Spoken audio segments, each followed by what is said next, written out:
ಎಲ್ಲರಿಗೂ ನಮಸ್ಕಾರ. It's indeed a pleasure being part of this wonderful group, highly enlightened group. I have been very regularly irregular in attending these weekly discourses organized by Meditation and Study Circle group, but I have been regular in attending the annual retreat programs. I think I have missed just one out of 4 or 5 that has been conducted so far. And I have been immensely benefited attending this retreat. It was a coincidence that I met Vani Vasudev in Niramaya Yoga Kutiram in one of the Yandu Masada Nenapagulu program conducted by our Pujya Guruji, Raghavendra Shanaji. And it was from there that I re-established my contact with Vani Vasudev and Vasudev. And there is no looking back after that. The best part that I have known about this couple, I was very unfortunate not to have met their Vani Vasudev's parents, S. Krishnamurti and Rukmini Krishnamurti. Though I know more about them reading their books after I became a regular attendee of the programs. The best part about Vani Vasudev and Vasudev is whenever they conduct programs, they don't do it for money. Okay, so whatever is spent for the program, they collect, and anything is left after the program, they return it back to the attendees. This is the best part. You hardly find people of this caliber and this nature. We have seen people collecting money and not giving accounts, but I have seen Vasu making a list of expenditure by end of the program and distributing the money back to the participants. Now, this attitude doesn't come easily to anyone. Unless you practice what you preach, you will not be able to, inculcate these habits. And this is the first lesson that I learned from this couple. And I must thank Pujya Raghavendra Guruji, Raghavendra Shanaji, I was fortunate to be with him, spent 8 days in the retreat, and where I got to know about him, about his principles, about his, the strict, habits that he has been following. And I was greatly influenced in my 8 days that I spent in the retreat as well as with Guruji in my very first exposure to the retreat. And I have been associated with the Niramaya Yoga Kutiram also. And I have taken many speakers from this platform to Niramaya Yoga Kutiram. And this platform has been, the source of very good speakers. In fact, Dr. Nagesh also has delivered his speech in Niramaya Yoga Kutiram. And I have heard my Guruji telling that after listening to Dr. Nagesh, he sounds exactly like S. Krishnamurti. The views that he expresses is similar to S. Krishnamurti ji. So listening to Dr. Nagesh was a good experience that I still cherish, and we look forward for his speech today. And thanks once again for Vani Vasudev and Vasudev to have given me this opportunity to share my few thoughts for this elite group. Thank you once again. Thank you, Mohan, for the wonderful sharing. So simple and flowing from the heart. And to the audience, to our satsangis, I would just like to say that within that simplicity is a very, very deep sadhak, deep person, very successful in his own field in chartered accountancy with many, many clients, but deeply involved within himself in sadhana, in trying to know the true nature of oneself. So we have a unique combination in Mohan. We are indeed very, very happy that he has come to address us and share his experiences with us. Thank you once again, Mohan, and thank you for joining. And we look forward to having more from you in the near future. Sure, sure. Thank you so much. Thank Thank you. you. Yeah. We have Dr. Nagesh with us, who's the speaker for today. We would like to extend a very, very warm welcome to Dr. Nagesh. And Dr. Nagesh is not new to us. He is a very familiar person. He's been coming to meditation and study circle for decades now, several decades now.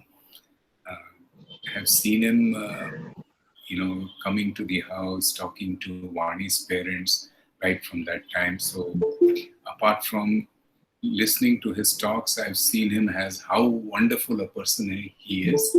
So it's indeed a great pleasure to have him as one of the key speakers in meditation and in the talks organized by Meditation and Study Circle. Professionally, he's a dentist, we know, and he's the professor and head at Dayananda Sagar Institute of Dental Sciences. But what actually attracts me most, has attracted me most, is that he's a highly solution-centric person. Any problem, anything practical, whether it's philosophy, spirituality, or his profession, I've always seen him, even in people relationship, I've always seen him trying to find solutions, not looking at the problem for a very, very long time.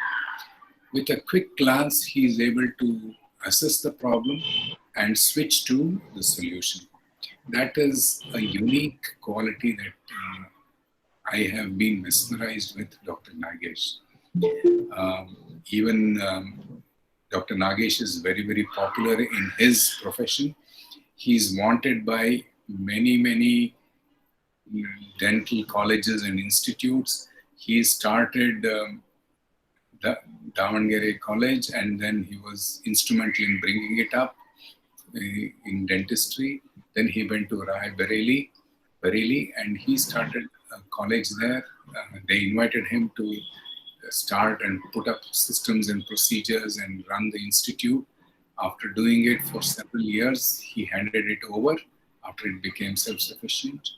Now he is the professor and head at Dayananda Sagar Institute of Dental Sciences.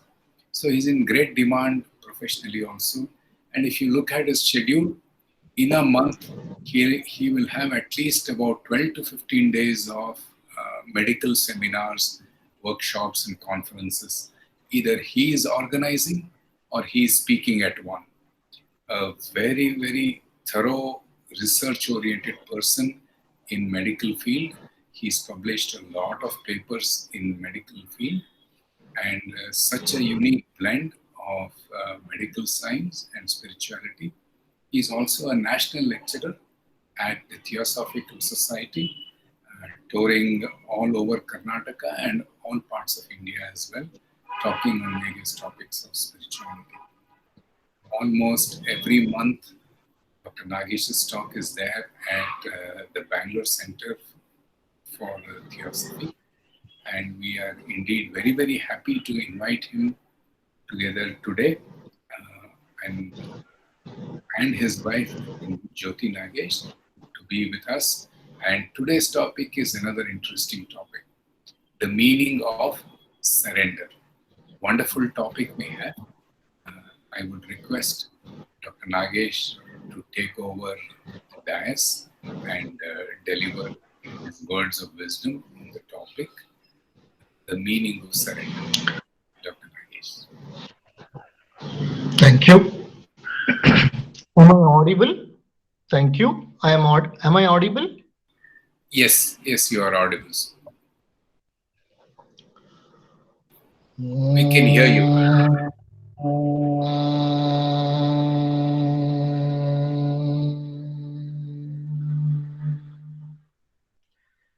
ईश्वरः परमः कृष्णा सच्चिदानन्दविग्रह अनादिरादिर्गोविन्द सर्वकारणकारणम् भोक्तारां यज्ञतपसां सर्वलोकमहेश्वरम् सुहृदं सर्वभूतानां ज्ञात्वा मां शान्तिमृच्छति. I render my salutations to the rootless root of all and the causeless cause of all. I place my prostrations at the feet of all the liberated masters. I like to render my salutations to the divinity which is innate and inherent in all of us. Thank you very much, Brother Vasudev and Sister Vani Vasudev, for giving me an opportunity to share your platform, use your platform, so that I can share some of my thoughts and views on the topic, the meaning of surrender. I thank Mr. Mohan for those kind words, and thank you very much for those words of appreciation, Mr. Mohan. I place my salutations also to my master, Mr. Krishnamurti, and Madam Rukmini Krishnamurti. They were my guides, they were my philosophers. And I always remember them. Although they are physically not here, their presence I can many times feel. My association with Meditation and Study Circle has crossed 20 years, and now it is in the third decade. And I always feel very, very happy, rather I can say more than happy, to be a part of this particular organization for two important reasons. Number one, Mr. Vasudev and Mrs. Vani Vasudev are so selfless souls. They always desire spiritual upliftment in the society. So working with people who are selfless is always a joy. And I have learned a lot from them. The second reason, whenever I speak from this platform, I remember my master S. Krishnamurti, who actually took me in his hands and guided me through this process of lecturing and sharing our views and thoughts with the rest of the world. I am seriously indebted to him. With this, I like to go ahead with the topic which I have selected for today's lecture. As you all know, the topic is on surrender, and it is titled as The Meaning of Surrender. The word surrender is quite often used in several spiritual organizations. A lot of speakers use the word surrender. This word has a very profound meaning. But many times the word surrender is taken superficially, and the depth of meaning the intricate impact of it is probably not explored much. I thought, let me share some of the views on surrender from various scriptures and even books of self-development.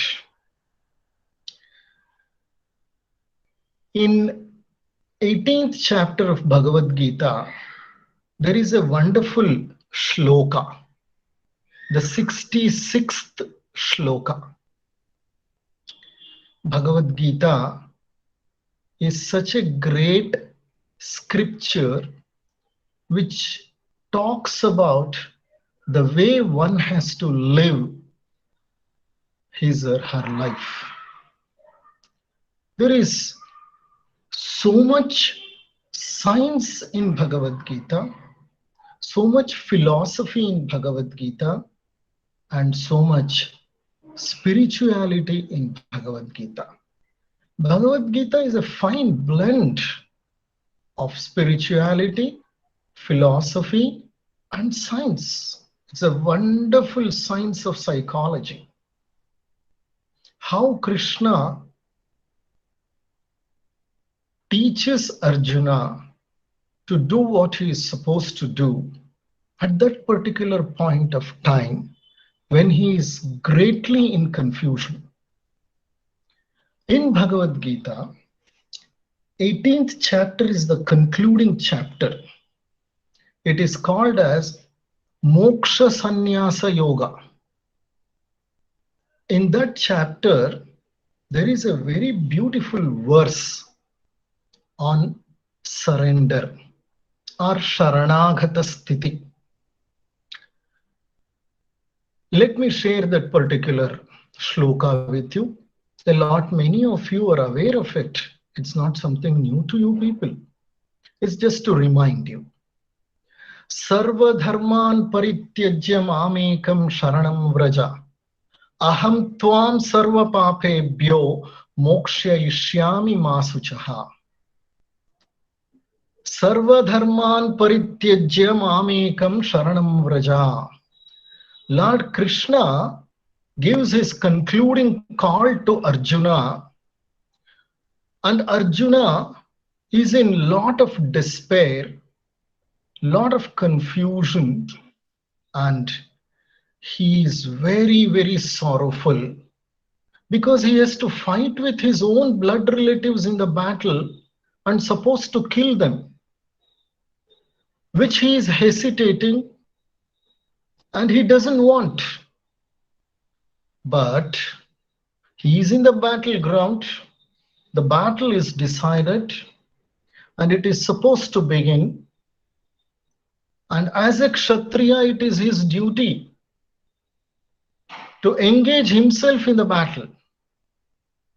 But there is a dilemma in his mind. He doesn't know what to do. And he just looks at Krishna, and Krishna starts teaching him. And as a concluding remark, he says, Sarva dharman parityajya mamekam sharanam vraja. Means, abandon all varieties of religion and just surrender unto me. I shall deliver you from all sinful reactions. O Arjuna, do not fear. Do not be sorrowful. Krishna gives an assurance. After teaching, preaching, and explaining every type of yoga and every kind of knowledge, Lord Krishna says Arjuna should give up all the processes that have been explained to him. He should simply surrender to Krishna, and that surrender will save him from all the sinful reactions. Lord also gives assurance of deliverance and abhaya to Arjuna. If that is the case, why Lord Krishna gave so many teachings and why Lord Krishna engaged Arjuna in that long discourse. If he has to say, please renounce everything and just surrender to me, he could have said only that. What was the necessity of teaching him, preaching him, explaining him for such a long time? Definitely this question arises. And he also says, you surrender to me unconditionally. If you surrender to me unconditionally, I am going to liberate you from all the sinful reactions. And I will assure you deliverance. Please don't be scared. Lord Krishna gives abhaya to Arjuna. So why this in the end? What made Lord Krishna to speak about surrender? And that too, after every kind of teaching, what was the necessity of surrender? See, the word surrender is a very, very powerful word. It's a very profound word. It has an intense meaning. We cannot superficially try to understand surrender as Sharanagata Sthiti. If we stand in front of Lord, fold our hands and just say, I am surrendering to you, does it really mean surrendering? Does it really mean surrender? Actually, what is surrender and what exactly happens? And is surrender something that I can wishfully do? Is it an act of doing or is it an act of happening? So multiple questions arise. As I said, surrender is a profoundly meaningful word. And for some people, the word surrender may have negative connotations. Some people may say, what is this word surrender? People say surrender. Don't you think surrendering means it's accepting defeat? Is it not giving up? Is it not failing to stand up and raise to the challenges of life? Is it not becoming tamasic or lethargic? So on and so forth. Some people perceive the negative connotations of surrender. But surrender is the simple but profound wisdom of yielding to rather than opposing the flow of life.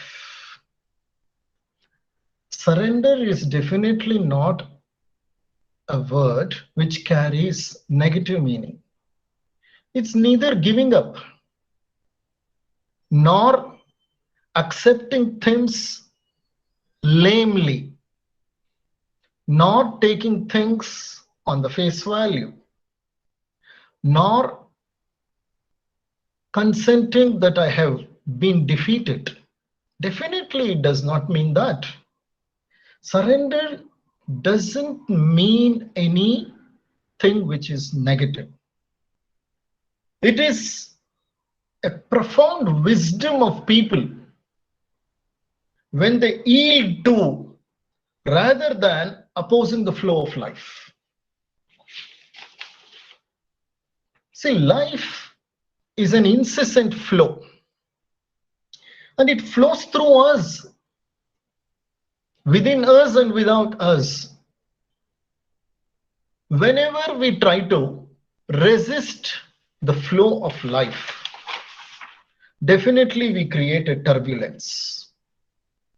A wise person will yield to the flow of life and will never oppose life, never resist life, never try to protest life, and never tries to retort life. Let's just pick up an example in order to understand this. If you are stuck in the mud and also slush, somewhere do you say, okay, I resign myself to being stuck in the mud? Do you mean to say resigning to whatever happens, accepting whatever happens is surrender? As I said, you are stuck in the mud, you're stuck in the slush, you're stuck in a puddle. And are you happy saying that, yeah, I got stuck here? I resign to the fact that I'm stuck. And okay, is that surrender? Resignation is not surrender. Resigning to the facts is not surrender. Falsely, we think accepting things as they come and resigning to whatever happens is surrender. No, resigning to whatever that happens is sin of omission. There are two sins according to Lord Krishna. As in Bhagavad Gita, he says, sin of commission and sin of omission. Sin of commission means doing something which we are not supposed to do. And sin of omission is watching lamely when something which is not supposed to be done is done without protesting, without taking an action. Both are sins. Sin of omission is probably as strong as sin of commission. So, resigning to whatever happens simply is not surrender. It's a sin of omission. When something happens, you need to act. But how do you act? That's where the catch. Let's say you're caught in the slush or mud. You don't have to accept the undesirable or unpleasant situation. Rather, recognize the situation fully and understand that you have to get out of the mud. Never deceive yourself that it is okay to get stuck in the mud. You simply narrow down your attention to present situation without mentally labeling it in any way. When you are stuck in the mud, don't resign to the fact that you are stuck and stay happily, comfortably there. You have no business to get stuck there. What you are supposed to do is understand the situation in which you have been caught. Just understand the situation. Don't try to build stories around it. Don't try to shun people who are responsible for it. Don't shun the government for that particular problem that you are facing. Don't try to label anything. Don't try to identify those factors which are responsible for you to get stuck in that particular problem.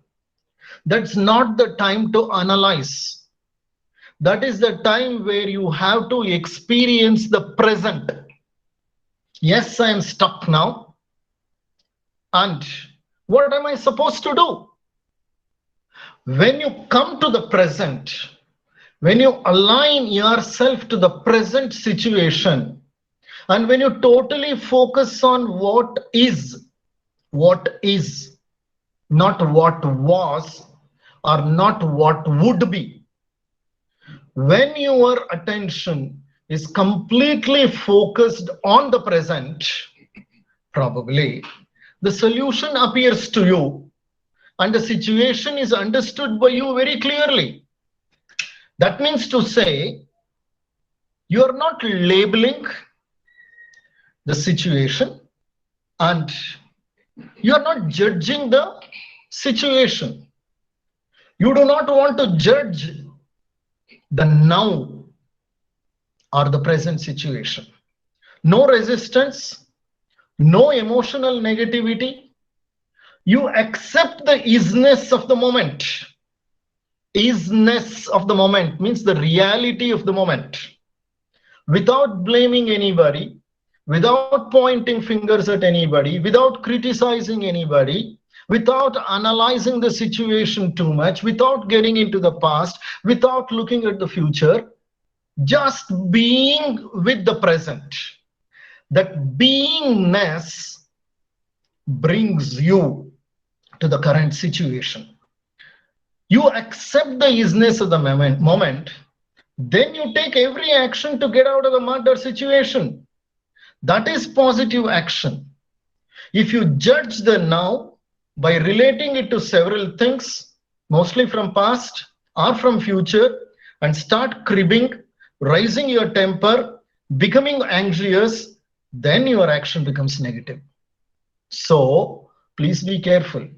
Surrender does not mean accepting any situation which confronts you with negativity.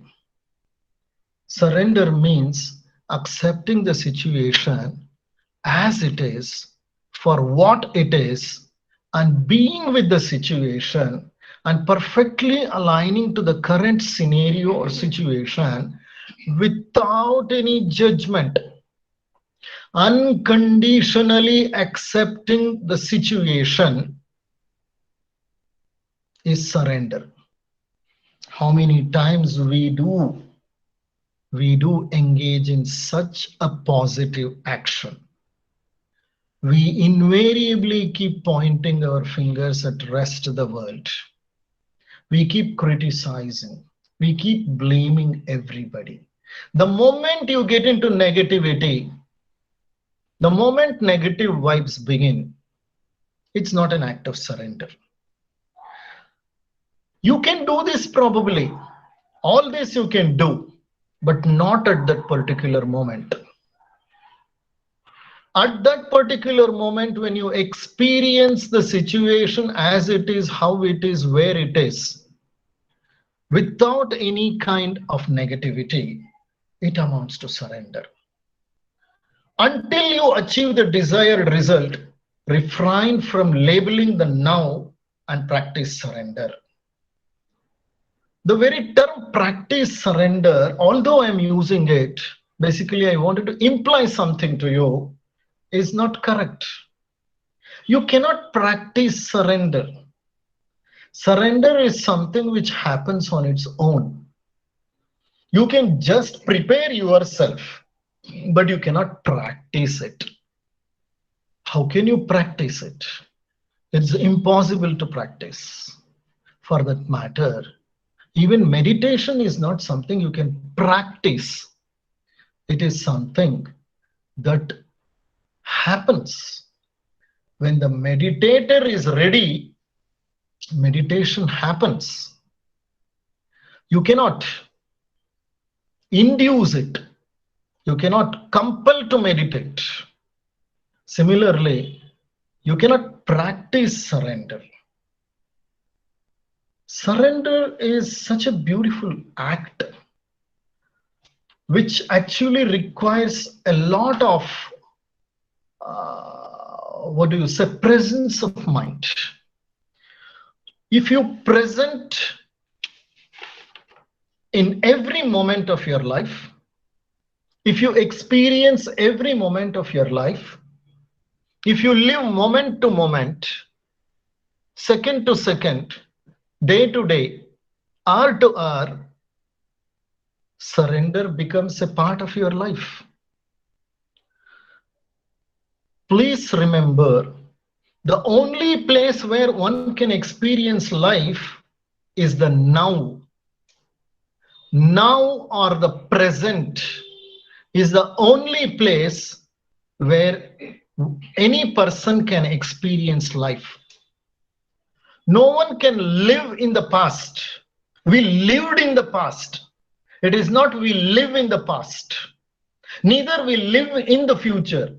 We are going to live in the future.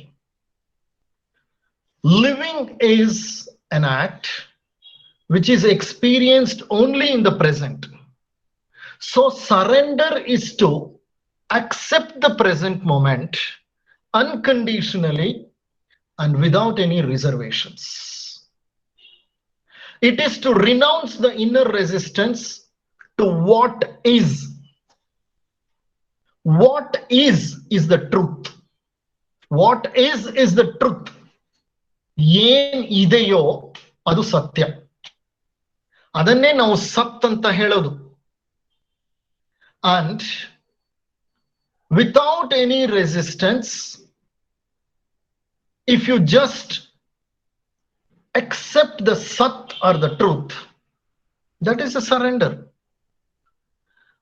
It sounds very easy. It's easier said than done. It's very difficult to experience that state of surrender, basically because we are thinking beings. We live most of our lives in the minds, in our own minds. So naturally, mind doesn't allow us to experience the present. Invariably, mind exposes a resistance. Resistance is to say no to what is. When you say no to what is or what is present, then that creates a lot of noise, inner noise and turbulence. And why that noise happens? Why do we invariably keep resisting everything and anything that happens? It's because of our mental judgment and emotional negativity. The mind keeps judging everything and anything every moment and every split moment. That is how we have trained our mind, and that is the nature of mind. And most of us live in the mind. We rarely go beyond the mind. We know only mental energy. We don't know the spiritual energy which is there beyond the mental energy. Unless and until we break the barrier of mental energy and reach the spiritual energy, we do not understand how constructive is that spiritual energy, how harmonizing is the spiritual energy, how peaceful the spiritual energy. We are habituated to living under noise. We are habituated to living under constant judgment. That's happening because of the mind, which is so active in all of us. So as long as we keep nourishing and nurturing this mind, which keeps judging everything and anything, we will never be aligned to the present. How will we be aligned to present when the mind is so active? This resistance becomes particularly pronounced when things really go wrong. This means we people all have lived multiple decades. We have some substantial experience of life. Please tell me, is life something very predictable? Certainly not. I believe all of you agree life is not so predictable. So many times things happen which are out of our control. And so many times things happen which are really wrong. Things go wrong. And this means, how do we accept when the things go wrong? We do not accept. The resistance, the inner resistance, what we carry always towards life becomes much more pronounced when things go wrong. That means there is a gap between what mind expects and what is. Mind does not see what is. Mind tries to see what it wants. And what it wants is most of the times different from what is. So that gap is called as the pain gap. Technically, it is called as pain gap by Eckhart Tolle. Eckhart Tolle has written a wonderful book, The Power of Now. This particular book deals with a lot of very, very interesting topics. At one instance, he says, we all live with a gap, what is called as pain gap.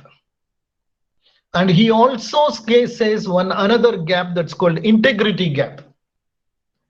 Let me not go to integrity gap. Let us deal with pain gap. What is pain gap? Pain gap is what the mind expects and what in reality is. There is always a difference. And this particular gap is always painful to us. And we do not accept the things as they are, and we want the things to be as we wish. And that's where the inner resistance, and that's where the dichotomy, and that's where the inner argument, and that's where the inner conflict. What I can say here is precisely at those moments when things go wrong, we need to surrender. And surrender should dawn upon us. Unfortunately, at those moments when we have to experience surrender, we create a lot of conflict and noise. If we want to eliminate pain and sorrow in life, the best thing is to remain silent and experience the now. Acceptance from deep within can free us from mind identification, and thus it reconnects us with our being. The moment we become watchful, we become fully aware, and we become still, experiencing the present, what exactly happens is we disidentify from mind. Because when you are totally focused with the present moment, mind has nothing to do. Mind has no role to play at all. When you are totally in the present, there cannot be any thought. Thought completely ceases the moment our focus is completely towards the present. When thoughts cease, silence reigns. When silence reigns, we are aligned perfectly with the present moment, and we reconnect with our inner being. We start experiencing beingness. We leave the clutches of becoming and we get into being. What we need to understand is resistance is the mind. Wherever you feel even a trickle of resistance, we need to understand that it is the play of our mind. We also need to understand clearly that surrender is an inner phenomenon. It does not mean that you should not take any action and change the situation on the outer level. It is not that you need to accept the overall situation and remain completely silent. What it means is accept when you surrender only the tiny segment called the now. Accept only the tiny segment called now. You need not be totally quiet about the situation which is happening. You will have to engage in action. You are a karma yogi. You have been born here to engage in karma. You cannot say that I remain actionless and that is called surrender. You have to get engaged in action. When you get stuck in the mud, you need to get out of it, but not blaming everybody and anybody. Remaining silent and not analyzing the situation, dissecting or trisecting or multisecting is not required. That is the way of life. That should become a way of life rather. But unfortunately, right from childhood, we have been trained to retort. We have been trained to react. We react to anything and everything that happens in life. Maybe as a defensive mechanism, it came to our life. We started reacting, and then reaction became a kind of habit to us, and we have been reacting to everything that happens in life.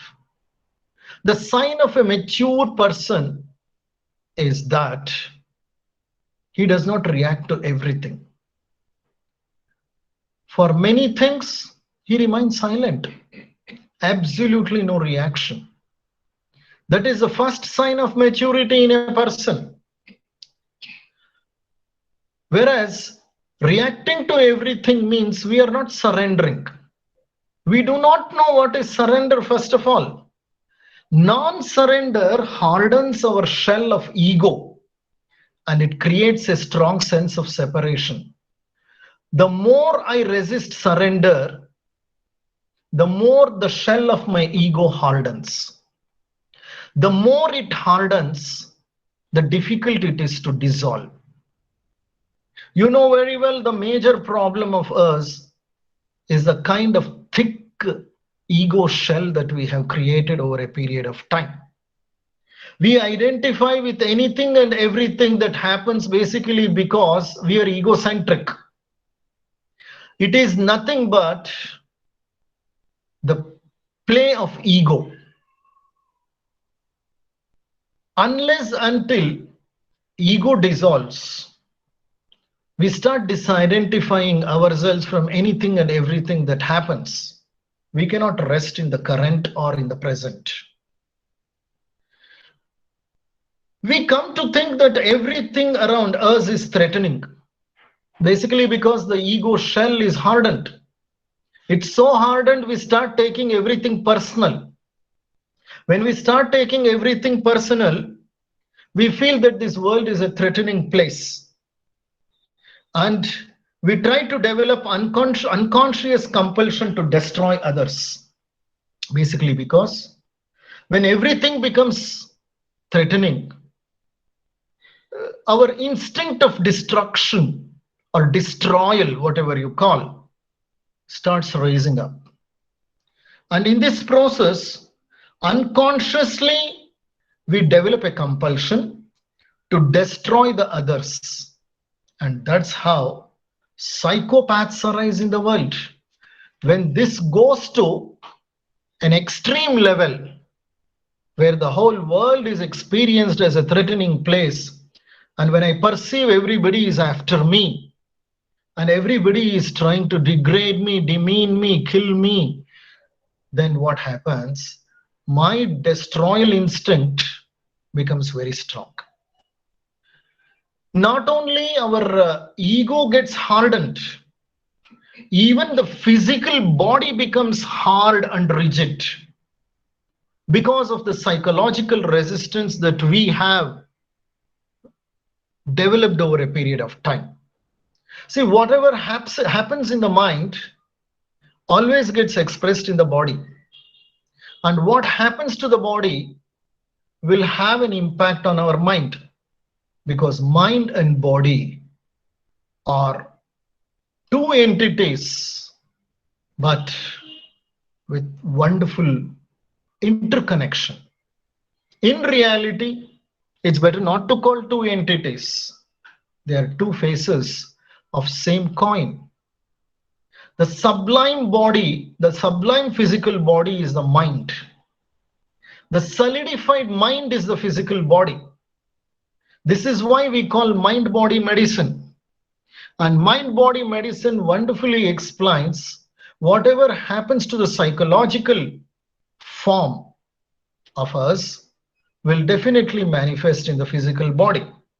So, non-surrender over a long period of time and resisting anything and everything that happens in our lives and not being aligned with the present and be always with full of inner conflict creates such a kind of body which also contracts, which also becomes rigid, and the flow of life energy through the body is almost ceased. You know very well the physical body requires a flow of energy. When the physical body also becomes rigid, when it becomes inflexible, when physical body contracts, how can the life energy freely flow? The flow of life energy gets restricted, and we meet some people who guide us through this particular process, how to confront such a situation, and we engage in walking, dancing, swimming, probably cycling, jogging, gymnastics, all this in order to make our body not rigid and more flexible.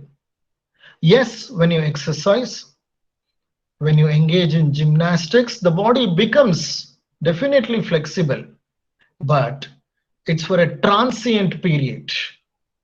And when it becomes flexible for a transient period, the energy starts flowing. But within few hours or within few minutes, the body again becomes rigid, basically because the mind is rigid. The mind is egocentric. It has developed a hard shell of ego. So, whatever changes you try to bring in by doing some physical exercise is having a temporary effect on you. Unless and until you surrender to the reality, you surrender to what is, and allow the psyche to be flexible, to be smooth, to be non-rigid, your body can never become non-rigid and flexible.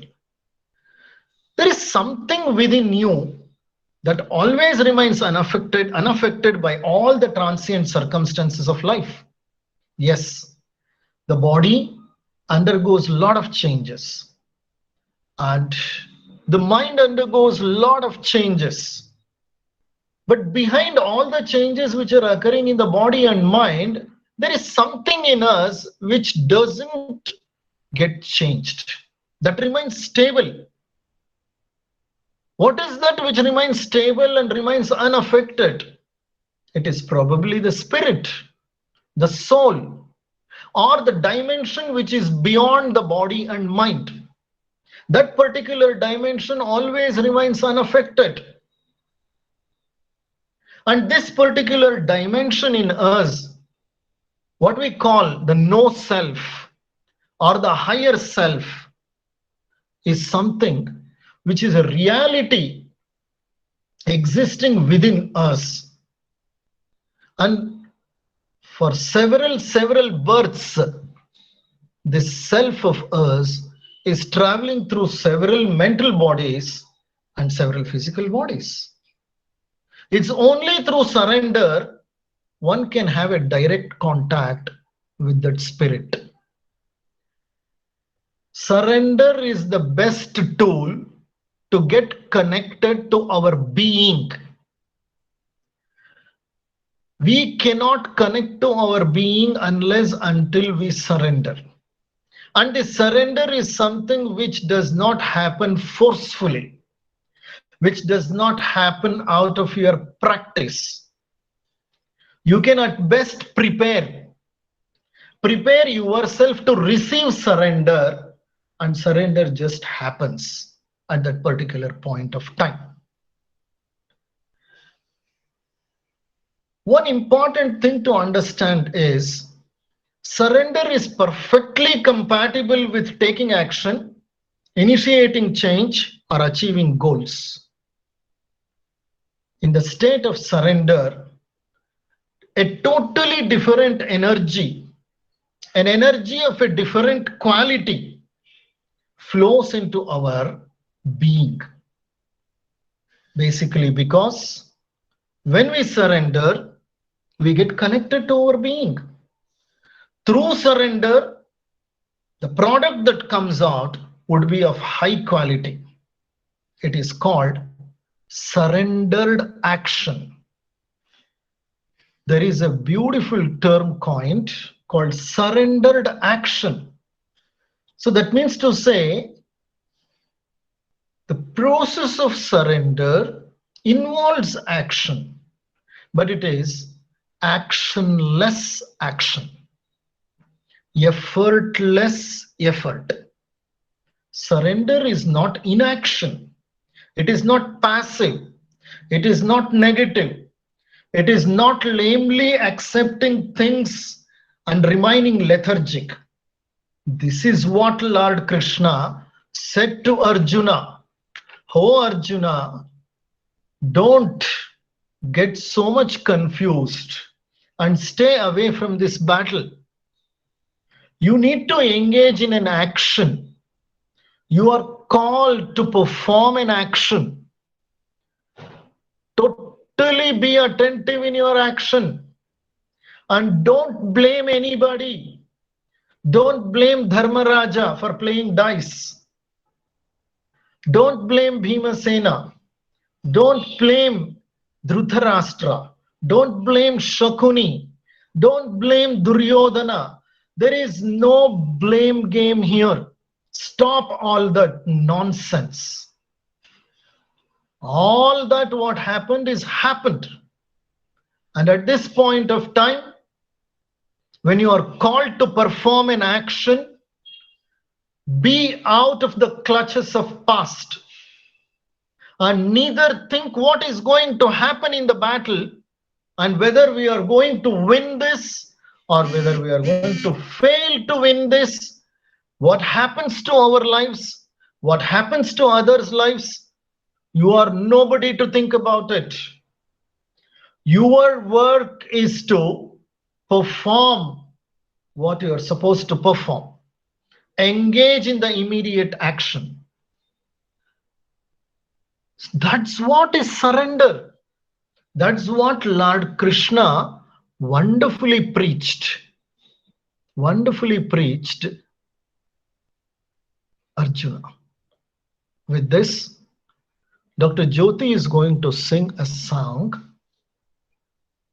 and let's just listen to her song.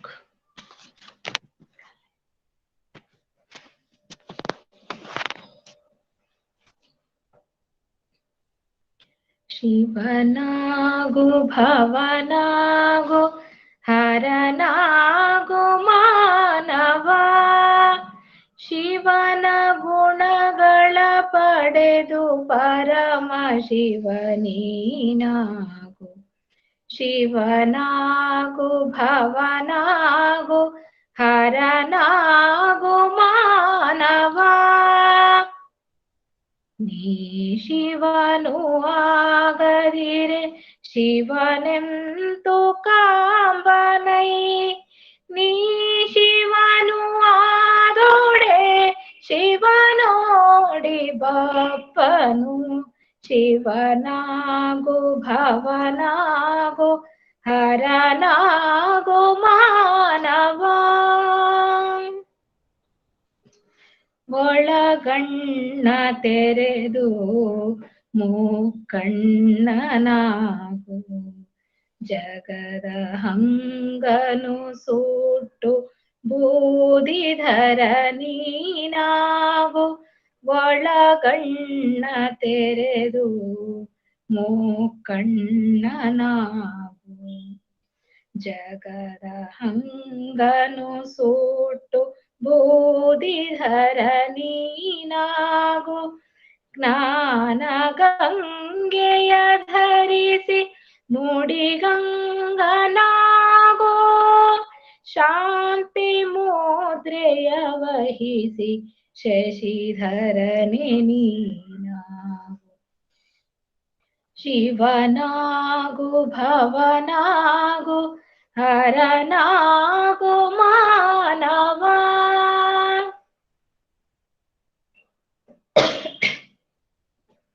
ಓಂಕಾರ ಮೊಳಗಿಸಿ ಶಂಕಧರ ನೀನಾಗು ಕಾಮ ಮೋಹವ ಜಯಿಸಿ ಕಾಮಾರಿಯಾಗು ಭವ ಬಾಧೆಗಳ ಹರಿದು ಭವಹರನೆ ನೀನಾಗು ಜಗಕ್ಕೆ ಮಂಗಳ ಬಯಸಿ ಅನವರತ ಶಿವನಾಗು ಶಿವನಾಗು ಶಿವನಾಗು ಶಿವನಾಗು ಮಾನವ ಆ ಶಿವನೇ ನಮ್ಮ ಗುರು ಶರವಣ ಭವ ಆ ಶಿವನೇ ನಮ್ಮ ಗುರು ಶರವಣ ಭವ ಆ ಶಿವನೇ ನಮ್ಮ ಗುರು ಶರವಣ ಭವ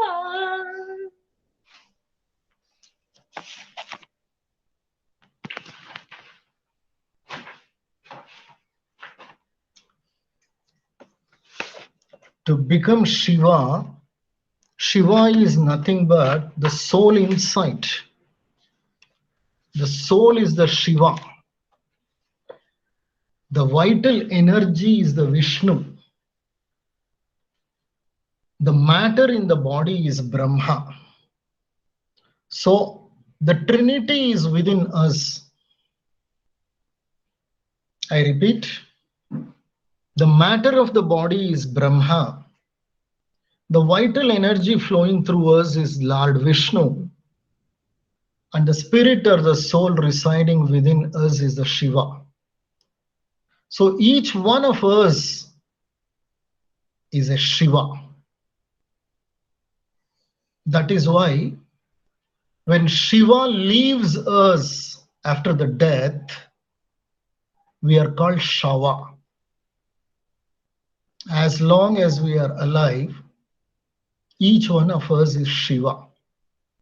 We carry the spirit or the soul within us, and that spirit is the symbolic representation of Shiva.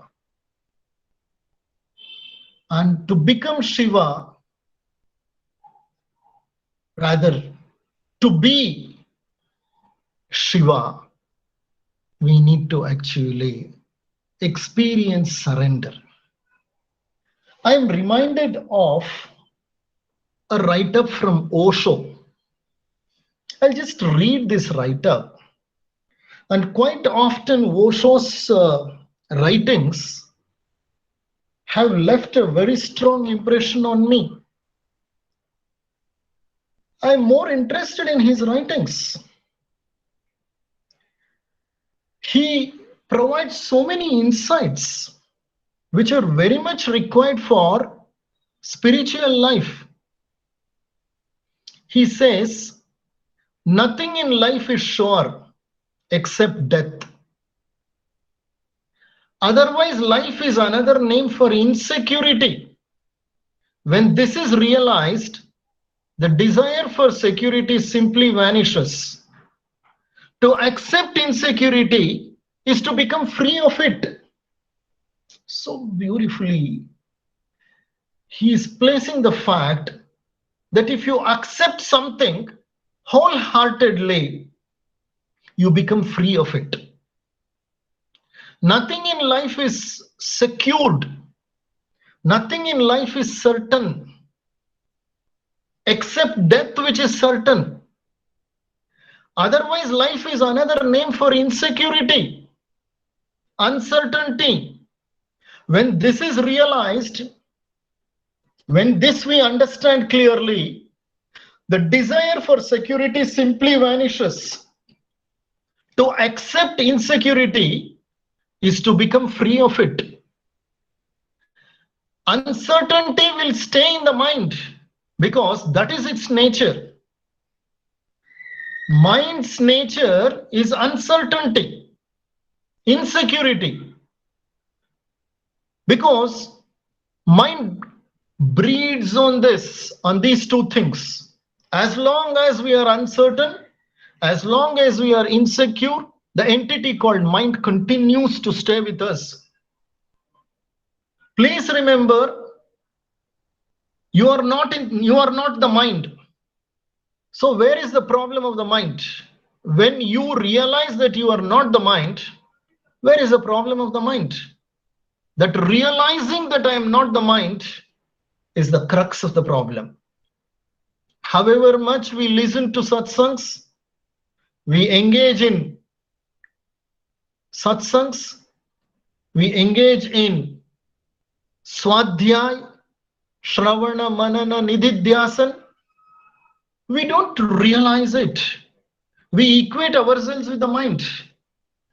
That's why he says, Osho says, are you going to think carefully and surrender? Are you going to think carefully and surrender? Oh, mad one. Surrender is a leap outside thought. You cannot think about surrender. As long as you are thinking about surrender, there is a person thinking, and there is a thought, and there is the process of thinking. There is a person to think. There is something to think about, what you call thought, and there is the process of thinking. The observer, the observed, and the process of observation. All three are separately there. You cannot think of surrender, or you cannot surrender after carefully thinking, because surrender is a leap outside thought. Only when you go beyond thought, surrender happens automatically. It dawns upon you. When thoughts totally cease, when there are no ripples in the mind, then consciousness is crystallized, totally in the present. And it is during such moments our lower mind and the noise in the lower mind subsides and give way to the silence. And in the profound silence, surrendering happens. There is nobody to surrender, and there is no one trying to surrender. The process of surrendering simply happens. The distinction between the person who is surrendering and the person or the entity to whom we are surrendering completely disappear. I'll give you one simple anecdote before I try to conclude this particular lecture. In 1914, a fire broke out in Thomas Alva Edison's laboratory. You all know or heard of Thomas Alva Edison. He has thousands of inventions to his credit, a great scientist of his times, and the benefits of his discoveries are utilized till today by all of us. When a fire broke out in Edison's laboratory, machinery worth millions and all the papers pertaining to his lifelong research were burned to ashes. Hearing this news, Edison's son, by name Charles, came running to the laboratory, and he wanted to see his dad, Edison, immediately. He found Edison standing by the side and enjoying the sight of leaping flames. He saw his dad, Thomas Alva Edison, a great scientist who had put in ceaseless effort to do so many inventions, and he had so much data collected. He had so many machines which he had invented, and everything was burning right in front of his eyes. And Thomas Alva Edison is standing by the side of the fire and enjoying the sight of leaping flames. The next day, walking in the midst of those ashes, Edison said, what benefit there is in destruction? All our mistakes have been burned to ashes. Thank God, now we can begin afresh all over again. Now we can begin afresh all over again. What a fantastic statement. What a fantastic way of accepting things which cannot be changed otherwise. That is total acceptance. A scientist so close to a spiritualist, if not, he could not have uttered those words. His words are so profoundly representing the state of surrender. Right in front of him, his efforts of several years are being burnt, and he is happily accepting it and giving credit to what is happening. What he says is, what benefit is there in destruction? Look, all our mistakes are being burnt to ashes. Thank God, now we can begin afresh all over again.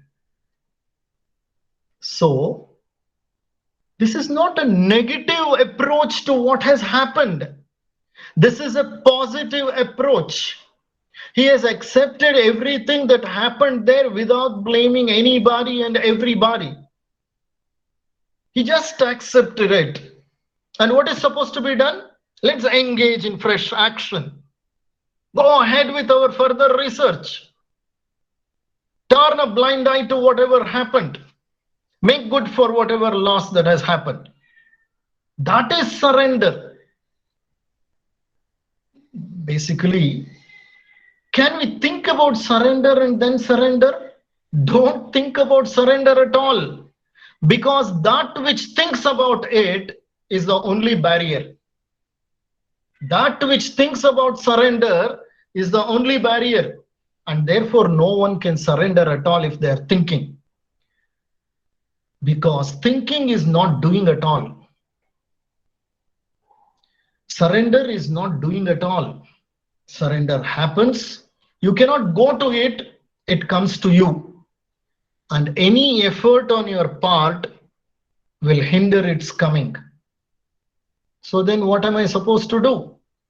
Be open and be effortless, be relaxed, and be passive, and it will come. It will always come. And when it comes, there is only the process of surrender. There is no person surrendering. There is no person to be surrendered. In the state of surrender, you see what clearly needs to be done and you take action. You let go of the resistance completely. All this is a wonderful theoretical explanation, sir. But how to really go ahead? How to experience surrender? There are a few tips that I like to give to you people. Start by acknowledging there is resistance. How many of us observe the inner resistance that we carry?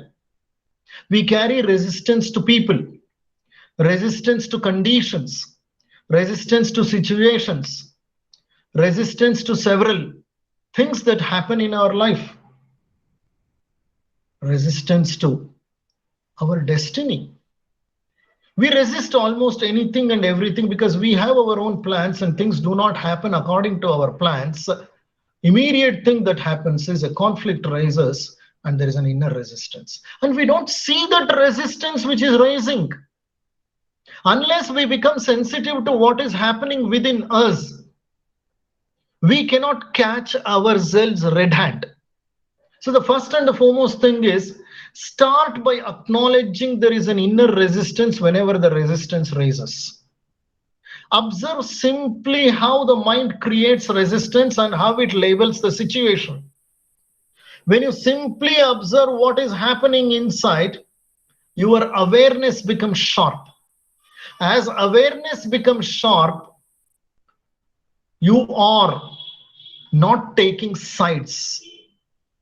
You are not creating stories around what is happening. You simply observe, neither supporting what is happening nor condemning whatever is happening. Look at your thought process, feel the energy and emotion. That means to say you need to raise your consciousness above your thoughts and start observing your own thoughts. By witnessing the resistance you will see, you will understand that it does not serve any purpose. When we keenly observe our anger, our jealousy, our greed, our gluttony, when we simply keenly observe without uttering anything and without mentally engaging in analysis, what happens is a magic happens. What is that magic? We realize the futility of such things. And we understand that resistance serves no purpose. By focusing all attention on the now, unconscious resistance becomes to the conscious mind. Unconscious resistance is made conscious, and that is the end of the resistance. So, I like to end this lecture saying once again, become a conscious observer of what is happening inside the mind. And when you are observing what happens in the mind, don't take sides. Simply observe. This simply observing is something which happens over a period of time as we engage in our sadhana. And when consciousness rises above the thoughts level, naturally, all unconscious things start becoming conscious. And when they become conscious, we realize what it is, and we do understand what is surrender. And surrender is a leap beyond thought. Where there is meditation, there is surrender. Meditation happens. When meditation happens, the lower self automatically surrenders to the higher self. The lower and the higher both are within. And it's a distinction that we people have created.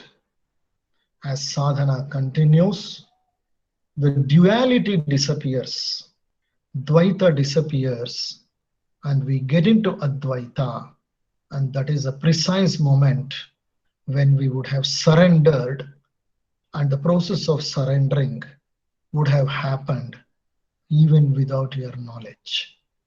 And let's allow such a thing to happen within us. Thank you so much for patient listening.